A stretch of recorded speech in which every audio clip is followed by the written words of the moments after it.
Amen. Oula. Vous êtes amis de Dieu. C'est une réalité spirituelle, frères et sœurs, qu'il faut impérativement, si vous ne l'avez pas, en tout cas saisi dans sa réalité, de vous dire que vous êtes aimés de Dieu. Mais Jésus ne vous aime pas comme l'ami qu'on a dans le monde, hein, je t'aime bien. Jésus vous aime d'un amour profond, d'un amour vrai, d'un amour puissant. Il y a moins d'amen là. Amen. Je voudrais ce matin que l'on parle ensemble, je vais y arriver, c'est terrible, hein, de la culture du ciel. Quand on parle de culture de ciel, on doit parler de ce qu'il y a dans le ciel. Mais lorsqu'on parle de la culture du ciel, nous devons parler de la pensée du ciel, de la vision du ciel, du cœur qui anime celui qui nous a choisis. Bien souvent, on a une conception parfois de Dieu, même, je dirais parfois, entre guillemets, de la religion, mais en réalité, on n'a pas la culture du ciel. Dans l'épître aux Corinthiens, il est dit « Soyez dans la tristesse ». Ah pardon, excusez-moi. « Soyez dans la joie ». Travaillez à votre perfectionnement. Encouragez-vous mutuellement. Soyez d'accord entre vous. Vivez dans la paix. Alors, le Dieu d'amour et de paix sera avec vous. Saluez-vous en vous donnant un baiser fraternel. Vous pourrez regarder dans votre Bible, hein. C'est pas moi qui ai rajouté des points, c'est pas moi qui ai, entre guillemets, coupé des bouts de phrases pour dire, attention, voilà une piste, voilà une autre. Paul s'adresse à l'église de Corinthe, il leur dit clairement, soyez dans la Amen. Une des premières cultures de Dieu, c'est la joie. Moi, j'aime pas ce genre de relation, on a l'impression que Dieu est triste. Que Dieu est tellement lointain qu'il ne s'occupe pas de nous. Moi, je pense que dans le ciel, il y a de la joie. Et forcément, je ne dirais pas que je pense, parce que la Bible le dit, quand un pécheur, un seul, se repent, il y a de la joie dans le ciel. Et vous savez, ce n'est pas de la joie. Merci Seigneur. Il y a une âme qui est sauvée, gloire à Dieu. Moi, je pense que dans le ciel, moi, j'y suis encore jamais allé, mais je pense que dans le ciel, ça va être Amen! Waouh! Une âme qui est sauvée, vous imaginez pas? Une âme qui passe de l'enfer à la lumière.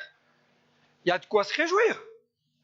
Malheureusement, le sentiment de joie je dirais, est l'un des aspects spirituels qui est le plus mal vécu chez les chrétiens. C'est l'une des choses qu'on a peut-être le plus de mal à garder. Soyez toujours pleureuses. Moi, des fois, quand je croise des enfants de Dieu, je pense que la Bible, ils ont mis une traduction différente dans leurs paroles. Soyez dans la tristesse, pleurez tout le temps, pleurez avec celui qui pleure, et quand l'autre se réjouit, ben pleurez quand même. Soyez dans la joie. Mais il faut dire quand même, entre nous, que beaucoup de choses dans ce monde viennent influer nos cœurs, viennent influer nos vies pour nous ramener dans la tristesse. Il y a des choses, et attention à ce que je vais bien vous dire, que vous ne le preniez pas de travers, il y a des choses qui sont de l'aspect naturel de la vie, des choses qui viennent nous impacter dans notre cœur, qui vont, je dirais, entamer la joie qui est la nôtre. Mais il y a des choses où Satan lui-même vient influer dans le cœur des chrétiens pour leur ravir la joie. C'est vrai qu'aujourd'hui, on dit souvent, il ne faut pas mettre le diable partout, Mais il ne faut pas non plus oublier qu'il est le maître de ce monde. Il règne sur la terre. C'est pour cela qu'il vient influer les cœurs, et même les cœurs des enfants de Dieu parfois, pour ravir cette joie, pour nous empêcher de rentrer dans ce que Dieu a promis. Mais gloire à Dieu, il y en a qui règnent sur l'univers. Et lui, un claquement de doigts, et la joie revient. Il y a des choses qui viennent nous influencer. Il y a tout d'abord, moi j'en ai noté 3, il y a les difficultés de la vie. Vous savez, ces difficultés qui sont un petit peu comme, je dirais, des rouleaux de vagues d'océan qui viennent frapper votre embarcation. Des fois, ce n'est pas qu'une seule vague qui arrive. Il y en a une première, une deuxième, une troisième. On dit, Seigneur, quand c'est que ça s'arrête? Ça fait partie de la vie. Une deuxième chose qui peut venir, en tout cas, entamer la joie qui est dans notre cœur, c'est les épreuves. Les épreuves de la vie. Vous savez, ces temps de désert. Vous ne les vivez jamais. Il n'y a que moi que ça arrive. Donc, gloire à Dieu s'il n'y a que moi. Mais des temps de désert, des temps où vous, d'un seul coup, vous dites, elle est où ma verte prairie? Elle a disparu. Et là, c'est sec, c'est désertique, c'est difficile. On a du mal à avancer. On est pris sous la chaleur. On est pris des fois sous une atmosphère étouffante. Et on perd la joie. Une troisième des choses, c'est l'incompréhension. Je l'ai nommé l'incompréhension parce que parfois on prie, on attend une réponse de Dieu et on attend encore. Et on attend encore. Et on prie. Et on reprie. Et voire on reprie. Et face parfois à des choses qui sont pour nous une absence de réponse de Dieu, sont en réalité une réponse de Dieu. Si Dieu ne répond pas à ta prière comme toi tu l'as demandé, c'est qu'il y a une raison. Peut-être que ce que tu demandes n'est pas bon. Peut-être que ce que tu demandes, c'est peut-être pas le moment pour ta vie. Peut-être qu'il y a un péché. Peut-être que c'est simplement un temps d'épreuve. Et ça amène de l'incompréhension dans nos cœurs. On dit, mais pourquoi, Seigneur? Pourquoi il m'arrive cela? Pourquoi je rencontre des luttes? Pourquoi je rencontre des difficultés? Pourquoi moi, quand je prie, il ne se passe rien? Et ça, c'est pareil, je vous dis, ça me concerne moi, vous, ça ne vous concerne pas, parce qu'il n'y a que moi qui vis des choses comme ça.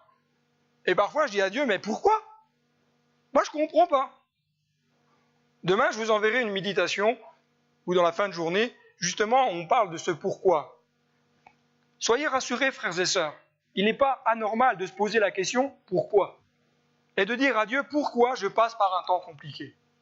Dieu ne vous en voudra pas, mais je vous laisserai lire la méditation. Est-ce que lorsque vous êtes dans un temps difficile, un temps d'épreuve, est-ce que vous allez oser dire à quelqu'un de confiance « je passe par un moment difficile ». Écoute, là, je passe par une vallée, c'est difficile pour moi. Est-ce que vous y arrivez? Est-ce que vous avez quelqu'un, une personne, je ne vous dis pas le monde entier, mais une personne avec qui vous allez pouvoir dire, écoute, est-ce que tu peux prier pour moi? Paul va dire dans l'épître de Jacques, mes frères et sœurs, quand vous passez par toutes sortes d'épreuves, considérez-vous comme heureux. Oui, il va fort quand même, Paul, hein? Quand vous passez par toutes sortes d'épreuves, considérez-vous comme heureux. Honnêtement, moi, je ne me considère pas comme heureux quand je passe par une épreuve. Hein. Mais la parole de Dieu, vous savez, c'est une parole qui nous bouscule. Parce qu'il sait que le diable sait que lorsqu'on perd la joie, on perd en réalité le terrain. Voire même, on en cède davantage. Mais lorsque je suis joyeux, lorsque je laisse la joie de Dieu m'aider à passer ce temps d'épreuve, je reprends du terrain, je vais de l'avant. Je ne suis plus en train de faire du surplace parce que ça n'existe pas spirituellement parlant. Soit vous avancez, soit vous reculez. Mais faire du surplace, il dit, j'attends que ça se passe. On est toujours en mouvement. Soit on avance, soit on retourne en arrière. Il faut bien prendre conscience de cela, frères et sœurs, spirituellement parlant. Et se dire, mais Seigneur, aide-moi à garder cette joie qui va m'aider à gravir la montagne. Psaume 121. Je lève les yeux vers les montagnes. D'où me viendra le secours? Quand vous êtes face à vos difficultés, est-ce que vous n'êtes pas en train de vous dire, mais d'où me viendra le secours? Est-ce qu'il va venir d'un ami? Est-ce qu'il va venir d'un médecin? Est-ce qu'il va venir d'une administration? Est-ce qu'il va venir de je ne sais pas? Ou est-ce que votre secours vient de l'Éternel? Celui qui a créé les cieux et la terre. C'est lui qui va vous donner la victoire. C'est lui qui va vous redonner la joie de pouvoir gravir la montagne, même si elle est bien difficile. Vous savez, à Besançon, on a ce qu'on appelle la citadelle, donc c'est un monument du temps de Vauban. Et quand vous arrivez dans la citadelle, une des premières côtes, vous la démarrez à 0% et ça grimpe à 18%. Vous avez l'impression de faire vous harnacher et tout. Et on est content quand on arrive au-dessus. Hein. On dit, waouh, j'y suis arrivé. Mais quand on est en bas, on perd la joie parce qu'on se dit, putain, il fait 35 degrés, il faut monter, on va arriver au-dessus, je ne sais pas dans quel état je vais être. Et parfois dans la vie, frères et sœurs, c'est exactement la même chose. On marche tranquillement sur notre chemin de foi, et d'un seul coup, 18%. Oh, je lève les yeux. D'où me viendra le secours? Il n'y a pas de téléphérique, il n'y a rien qui peut m'aider à monter. Le secours me vient de l'Éternel. La joie fait partie du fruit de l'esprit. La joie fait partie du fruit de l'esprit. Galates 5, 22. Et nous sommes invités, frères et sœurs, à cultiver le fruit de l'esprit. Mais pas le cultiver à moitié. C'est un fruit de l'esprit dont nous parle Galates 5, 22. C'est un fruit dans lequel il y a toutes les vitamines spirituelles dont vous avez besoin pour votre marche. La joie dans le grec, qui est kara, nous donne cette définition: réjouissance, joie, reçue. Réjouissance, joie, reçue. Il appartient donc à chacun et à chacune de rechercher la joie. Dieu vous l'a donnée. Allez la chercher maintenant. Je vous l'ai peut-être déjà dit, je ne me rappelle plus, mais les promesses de Dieu, les victoires en Dieu sont déjà acquises. Il suffit simplement, entre guillemets, d'aller les chercher dans la sphère spirituelle qui se trouve au ciel. Dit, Seigneur, je prends la victoire, je prends la joie, je prends l'amour, je prends la paix et je le ramène dans mon univers naturel. Elles ont été acquises. Ça ne sert à rien. Dit, Seigneur, donne-moi la joie, Seigneur, donne-moi la joie, Seigneur, donne-moi la joie. Et puis encore, Seigneur, donne-moi la joie, Seigneur, donne-moi. Non, la joie, elle est là. Elle fait partie de la vie en Christ. Et si tu veux la joie, il faut Christ. Plus de Christ apportera. Amen. L'ennemi est un ravisseur qui va chercher à vous ôter ce que Dieu vous a donné. Combattez-le par cette parole, la parole de Dieu. Combattez-le par cette parole puissante, celle qui procure la vie et la joie. Frères et sœurs, prenez bien conscience, spirituellement parlant, que votre ennemi, ce n'est pas celui qui est assis à côté de vous. Votre ennemi, il est spirituel. Et c'est lui qu'il faut combattre. C'est lui qui va chercher à ravir ce que Dieu vous a donné. C'est lui qui va chercher à vous empêcher de rentrer dans ce que Dieu a promis. Pour le combattre, la parole. Il est écrit. Ne rentrez pas en dialogue. Combattez-le. Ne cherchez pas à lui expliquer, dit oui, mais tu vois bien. Non, non. Lui ne cherchera pas à comprendre. Combattez-le. La parole. Accomplir notre course doit s'accomplir avec joie. Il n'y a rien de plus triste pour un enfant de Dieu, je dirais, que de marcher dans ce monde avec tristesse. Ça fait pourtant partie de la vie, qu'on se comprenne bien. On n'a pas à se culpabiliser parce qu'un jour une mauvaise nouvelle tombe et on est triste. C'est naturel, c'est normal. Mais la joie du salut, la joie de l'Éternel est ma force.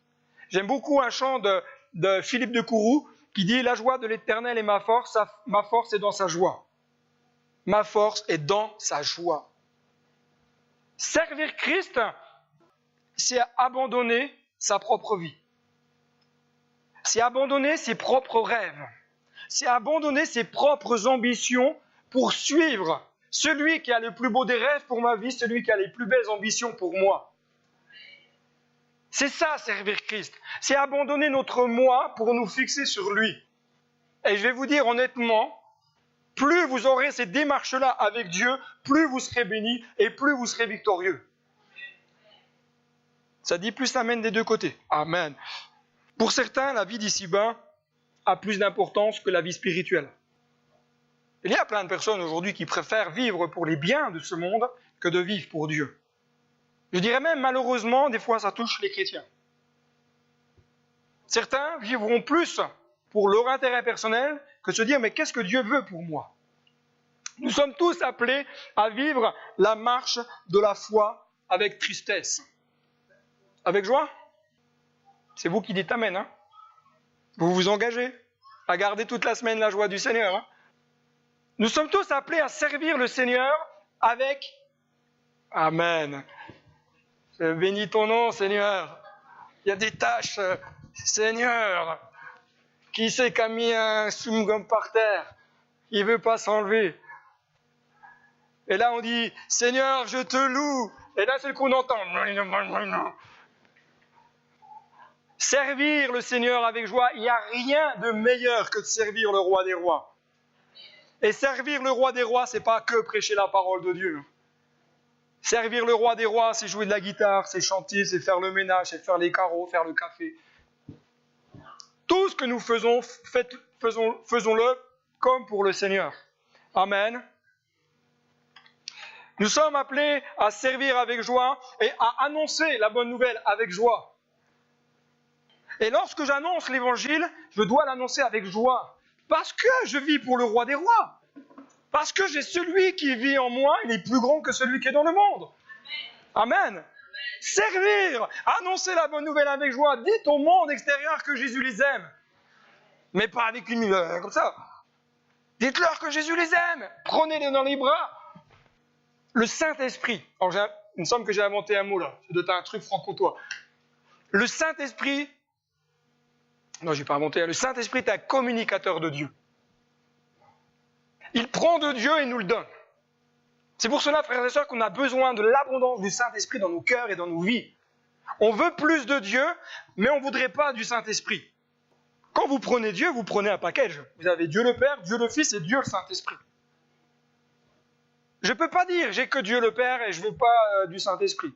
Ou j'ai que Dieu le Père, je veux bien du Saint-Esprit, mais Dieu le Fils, c'est un package. Mais si je veux vivre plus de Dieu, j'ai besoin de plus du Saint-Esprit. Si je veux vivre une vraie relation avec Christ, j'ai besoin de prendre plus de temps avec Christ.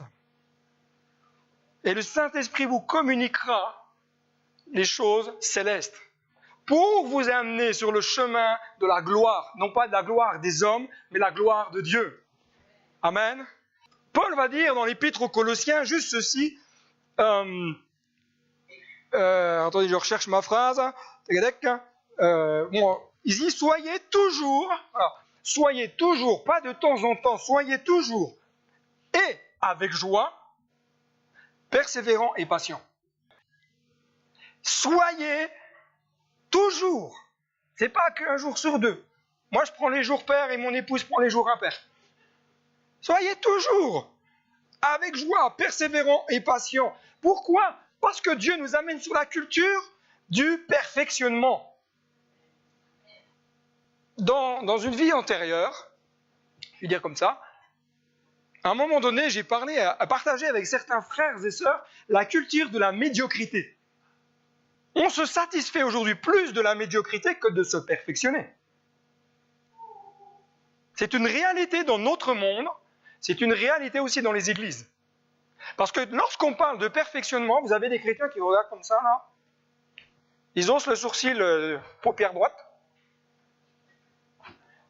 Pourquoi Dieu est amour, Dieu est bon, Dieu est plein de grâce, de miséricorde, est patient. Oui, mais mon Dieu, c'est un Dieu de perfection. Quand je lis la parole de Dieu, Dieu ne fait pas les choses, au hasard. Deuxièmement, lorsqu'il fait les choses, il les fait parfaitement. Quand je vous regarde, gloire à Dieu, vous êtes des êtres très bons. Ah, c'est ce que me dit la Genèse. Il crie à l'homme, il vit que c'était Amen. Les frères, vous êtes très bons. La perfection se trouve dans la culture de Dieu. Et quand Dieu bâtit son Église, quand Dieu bâtit nos cœurs, il les bâtit en vue de la perfection, et non pas en vue d'un petit peu quelque chose de bien. La perfection. Travaillez à votre perfectionnement, dira Paul. C'est à vous d'y travailler, c'est pas à moi de le faire pour vous. J'ai déjà assez de travail pour moi. Vous pourrez demander à mon épouse. Il me semble que le mot perfection, en tout cas dans la pensée de ce monde, a du mal à trouver sa place dans le corps de Christ. Le mot perfectionnement, dans le grec katartizo, et c'est ça qui est intéressant, parce qu'en fin de compte, le mot perfectionnement, on ne le comprend pas bien. Le mot perfectionnement en grec, ça veut dire redresser, ajuster, compléter, raccommoder ce qui a été abîmé, réparer, équiper, mettre en ordre, arranger, ajuster, j'ai déjà dit, faire de quelqu'un ce qu'il doit être. En fin de compte, ce que Dieu est en train de nous dire ce matin, Dieu veut faire de toi ce que Dieu veut que tu sois. Et je reviens à la pensée que nous avons tous un ennemi commun qui, lui, veut vous empêcher d'être ce que Dieu veut. La perfection dans la culture de Dieu, c'est de vous amener à sortir de votre zone de confort, de vos petites habitudes, pour vous amener plus loin. Et là, je sais que vous aimez quand Dieu vous bouscule. Amen. Gloire à Dieu, que le Seigneur vous bénisse. Vouloir se perfectionner va me demander premièrement une profonde remise en question. Ce n'est pas les autres qui doivent se questionner sur ma propre vie, c'est bien moi qui dois faire une introspection sur mon propre cœur. Deuxièmement, vouloir se perfectionner, c'est avoir une prise de conscience de ce qui a besoin de changer dans ma propre vie. Et pour cela, vous avez un superbe outil, deux outils, un crayon et une feuille. Et commencez à noter, Seigneur, ok, ça, il faut que je change. Mon caractère, peut-être des mauvaises habitudes, peut-être des passions, peut-être, voilà. Seigneur, ok, je fais une introspection sur ma propre vie et je note les choses. Non pas pour dire après, pauvre de moi, pécheur.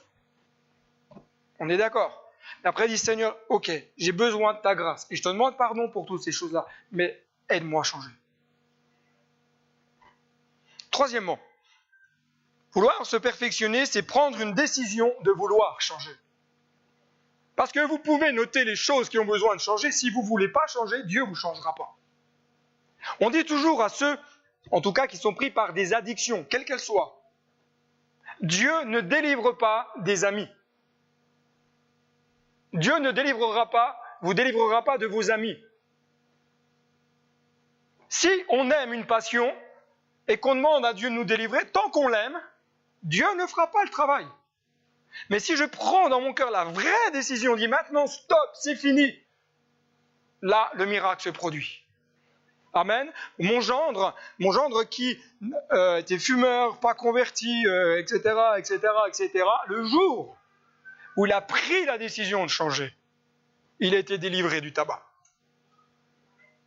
Parce que mon Dieu, c'est le même. Quatrièmement, vouloir se perfectionner, c'est laisser Dieu changer les choses dans notre vie. Et n'essayez pas de changer par vous-même, je peux vous le dire, honnêtement, ça ne marche pas. J'ai déjà essayé. Se perfectionner, c'est demander à Dieu de redresser en nous ce qui a besoin d'être redressé. Parce que parfois, quand on pousse un peu comme ça. Le Seigneur, elle est bien, et hop, on chauffe un petit coup. Vous savez, moi qui travaillais dans le domaine de l'acier, quand des choses sont un peu tordues, on chauffe, et ça se redresse, hop, après on met le niveau, ok, c'est bien. Le feu du Saint-Esprit a besoin de venir nous aider à redresser les choses. Deuxièmement, c'est ajuster les choses dans notre vie. Ajuster notre conception de la foi, de la vie d'église, non pas à ce que moi je pense, mais à ce que la parole de Dieu me dit. Troisièmement, c'est raccommoder. En d'autres termes, c'est pas faire du rafistolage. Comprenez-moi bien. Parce que des fois, on laisse des trous sur certaines situations. Il faut raccommoder les choses. Parce que si on laisse les choses, entre guillemets, comme cela, elles finissent par grossir. C'est réparer en nous ce qui a besoin d'être cassé. C'est de nous équiper pour que nous puissions servir Dieu avec efficacité. Et c'est mettre en ordre dans notre vie ce qui a besoin d'être mis en ordre. Je sais que dans les églises, on n'aime pas trop le texte qui dit « Dieu est un Dieu d'ordre ». C'est trop dur, c'est légaliste. La parole de Dieu, c'est pas moi qui l'invente, hein. Mais mettre de l'ordre dans sa vie, vous savez, c'est pas mettre des jougs et des lois sur le dos des chrétiens. C'est dire, mon frère, ma sœur, si tu veux être béni, des fois, il faut mettre de l'ordre dans ta vie. Mais ça te regarde. Moi, vous savez, des fois, dans les entretiens pastoraux, je dis très souvent, je ne suis pas un inquisiteur, je ne rentre pas dans la vie privée des gens. Ça ne me regarde pas. Maintenant, les personnes veulent me partager certaines choses. Elles me le partagent, il n'y a pas de problème. Mais je n'ai pas à faire de l'ingérence. C'est notre cœur avec Dieu. Bien sûr, on peut donner des conseils, bien sûr, on peut donner des avis. Je ne peux mettre, j'ai aimé cela, alors je vous l'ai mis, je ne peux mettre en ordre ma propre vie sans vouloir mettre de l'ordre dans mes relations. Point. De la même mesure, je ne peux pas mettre de l'ordre dans mes relations sans vouloir mettre de l'ordre dans ma propre vie. Je vous laisserai méditer sur le sujet et je vous prie de me croire que quand je le mets, je me mets déjà moi-même dedans. Hein. Une autre chose, c'est qu'il y a en Dieu la culture de l'encouragement. Paul va dire « encouragez-vous mutuellement ». C'est important l'encouragement. Parce que dire à quelqu'un « ah, c'est pas bien, t'as pas bien fait ceci, t'as pas bien fait cela, t'aurais dû faire comme ceci, t'aurais dû faire comme cela, chérie, t'as trop mis de sel. Mon amour, pourquoi t'as mis la fourchette comme ça, regardez-les de travers. » La culture de l'encouragement. Savez-vous que la culture de l'encouragement, c'est un des éléments qui est bien loin de la pensée des chrétiens. On le trouve plus facilement, des fois, dans le management du monde que dans l'Église. C'est si difficile de dire à quelqu'un, mon frère, ma sœur, merci, t'as bien travaillé, c'était good job et tout. C'est compliqué? Non. Mais parce que l'ennemi, il sait que lorsqu'on cultive cette culture de l'encouragement, ça va redonner du boost. Alors je ne dis pas qu'il faut faire de la flatterie, passer de la pommade et de la pommade et de la pommade, c'est pas cela. Mais s'encourager mutuellement. Si Paul en parle, c'est qu'il y a une raison. Il y a une raison si la parole de Dieu nous en parle. Parce qu'il y a 4 éléments que je voudrais voir avec vous rapidement, que nous retrouvons dans l'état d'esprit de ce monde, qui sont 4 choses qui sont les plus faciles. La première chose qui est plus facile, c'est de pointer du doigt chez l'autre ce qui ne va pas et ce qui ne marche pas. Ça, c'est facile. On est d'accord? La deuxième chose, c'est de critiquer l'autre sur sa manière de faire et de traiter les choses. Ça, c'est facile. Une troisième chose, c'est de regarder les autres faire à notre place. Ça, c'est facile. La quatrième, c'est attendre que les autres deviennent meilleurs pour ensuite changer soi-même. Ça, c'est facile. Alors que dans la pensée de Dieu, c'est tout à fait autre chose. Encouragez-vous mutuellement. Il y a une autre traduction qui dit « consolez-vous mutuellement ». Et le verbe « consoler », parakaleo, parakaleo-vous, on va dire. C'est s'adresser, c'est parler à ce qui peut être fait par la voie de l'exhortation. C'est Parler de ce qui peut être fait par la voie de l'insistance, de la consolation, de l'instruction. En fin de compte, dans le terme encouragement, on trouve aussi tout cet aspect de consolation.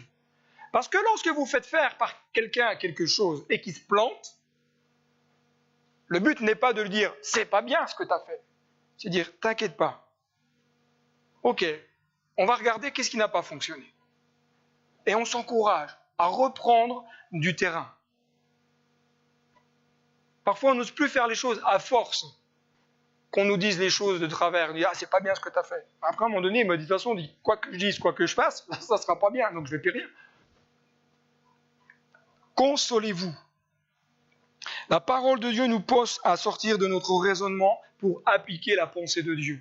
C'est celle de l'encouragement. Et l'encouragement, c'est aussi s'encourager dans les couples. Quand on est jeune marié, c'est comme quand on se convertit. On est sur un nuage. Seigneur, qu'est-ce que c'est beau la vie. Mon épouse est la plus belle. Mon mari, c'est le plus beau. J'ai marié Brad Pitt. J'ai marié Angelina Jolie. Et au bout de 40 ans, on se réveille un matin et on dit « Seigneur, bénis-la dans cette journée et donne-moi beaucoup de patience. » Pourquoi ? Parce qu'on perd cette notion de l'encouragement, cette notion de dire du bien de quelqu'un. Dans un couple, frères et sœurs, ceux qui sont mariés, prenez le temps de vous dire « je t'aime ». D'accord. C'est difficile ? C'est difficile de vous dire « je t'aime ». C'est vrai ? Prenez le temps de dire à vos épouses, les frères, « ma chérie, c'est bon ce que tu as fait à midi ». Et là, elle vous dira « oui, mais c'était une barquette déjà tout préparée ». Eh bien, merci d'avoir préparé la barquette. Et les épouses, dire « merci mon chéri, parce que tu es là, parce que tu prends soin de moi, parce que tu m'aides. Amen. Tu m'aides à faire le ménage. » Ça, c'est pour une sœur. Amen. Lorsque Dieu me montre un aspect de ma vie qui a besoin de changer, un aspect de mon service qui doit être corrigé, il le fait toujours, dans le but de me faire grandir et non pour me disqualifier. Ce n'est pas parce qu'aujourd'hui vous faites quelque chose de mal ou de travers, plutôt comme cela, que vous êtes disqualifié aux yeux de Dieu. La disqualification, ce n'est pas cela. Mais en Dieu, vous avez votre place. En Dieu, vous avez votre place. Vous savez, moi, des erreurs, j'en ai fait. Malheureusement, je pense que j'en ferai encore. J'éviterai, je vous rassure. Mais je sais que je ne suis pas disqualifié à cause de cela. Et que Dieu, lorsqu'il me dit, attention, là, tu peux être mal agi, c'est pas pour me dire, attends, non. Ok, on repart, on fait attention. On redémarre. On se sanctifie soi-même. Amen. Dieu nous appelle à être des encourageurs. Amen. Une dernière culture que je voudrais voir avec vous, la culture de la bonne marche. Paul va dire, soyez d'accord entre vous, vivez en paix. Il ne s'agit pas ici d'être d'accord sur les choses de la vie, forcément. On peut avoir des désaccords, hein Karen ? Carrément, hein ? On peut avoir des désaccords. On peut aimer le bleu et que l'époux aime le rouge. Eh, gloire à Dieu. Et si les enfants aiment le blanc, bleu, blanc, rouge. Alléluia. Elle était facile.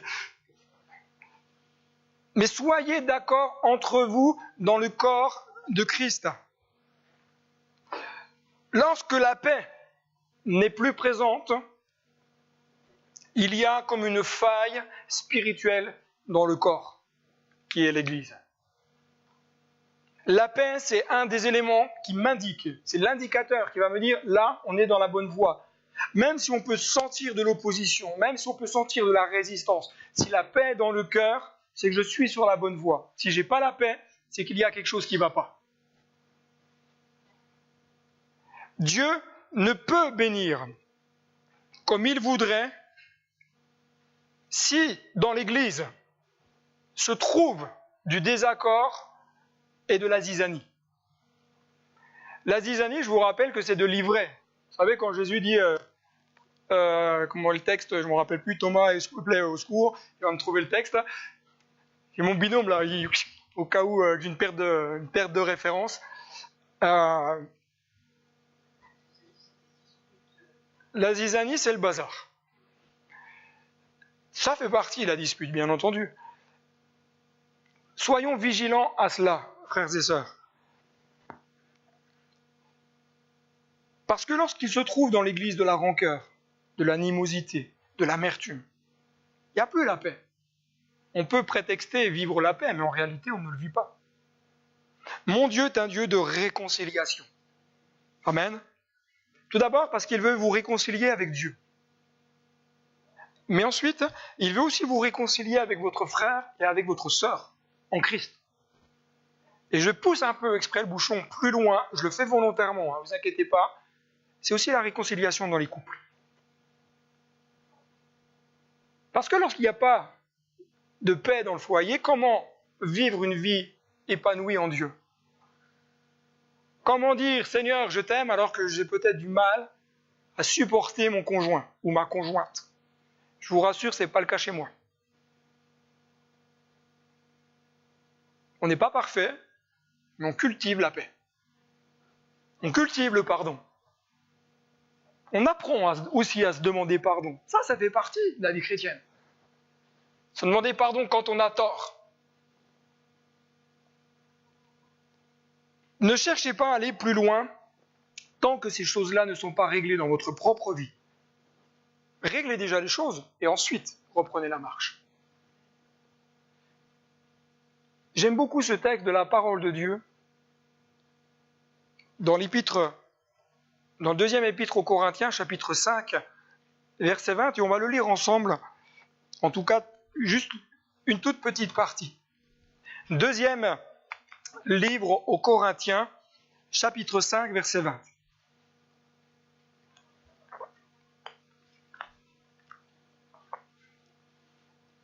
Paul va dire très clairement les choses.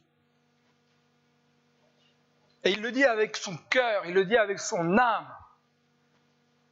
Nous vous en supplions, soyez réconciliés avec Christ. Parce que de cela dépend la vie. De cela dépend la bénédiction, de cela dépend la réconciliation et de cela dépend la guérison de l'âme. Soyez réconciliés avec Christ. Est-ce que c'est si compliqué de demander pardon à Dieu pour ses fautes? Non. Par contre, c'est beaucoup plus compliqué de demander pardon à un frère et une sœur à qui on a peut-être mal parlé. Mais la Bible me dit, soyez réconciliés avec Christ. Parce que si ces choses ne sont pas là, il ne peut pas y avoir la paix. Il ne peut pas y avoir cette vie abondante en Dieu. Ce n'est pas que Dieu ne veut pas. C'est qu'il y a un obstacle. Être en accord les uns, les autres, passe obligatoirement par des choses vraies. Et c'est dans la culture de Dieu. C'est dans la culture de Dieu de la bonne marche. C'est dans la culture de Dieu d'être vrai, de se dire, mais moi, en tant qu'enfant de Dieu, être vrai, ça va me conduire à reconnaître mes erreurs, pas les erreurs des autres. Ça va m'amener à réparer mes erreurs. Ça va m'amener à prier pour un changement profond et personnel et à prier pour que l'autre change. Le texte termine « Alors le Dieu d'amour et de paix sera avec vous. Saluez-vous en vous donnant un baiser fraternel. » Paul ne dit pas « Allez vers celui qui vous correspond le plus et dites-lui bonjour. » Saluez-vous par un baiser fraternel. Frères et sœurs, si nous voulons vivre la culture du ciel, premièrement, il nous faut rechercher à garder la joie du ciel. Deuxièmement, si nous voulons vivre la culture du ciel, il nous faut chercher à se perfectionner pour Dieu et avec Dieu. Troisièmement, c'est d'être des encourageurs. personnes qui vont encourager l'autre à aller plus loin, à dire c'est pas grave, tu as peut-être mis un genou à terre aujourd'hui, allez, on va prier ensemble et ça va redémarrer. Tu as peut-être fait quelque chose de... C'est pas grave, on redémarre. Encouragez-vous les uns les autres et arrêtez, si vous le faites, bien sûr, de pointer. Non, Dieu ne le fait pas. Mais encouragez-vous mutuellement. Quatrièmement, si vous voulez vivre la culture du ciel, apprenez à marcher avec votre frère et votre sœur qui est assis, pas forcément à côté de vous physiquement, mais qui est assis ici.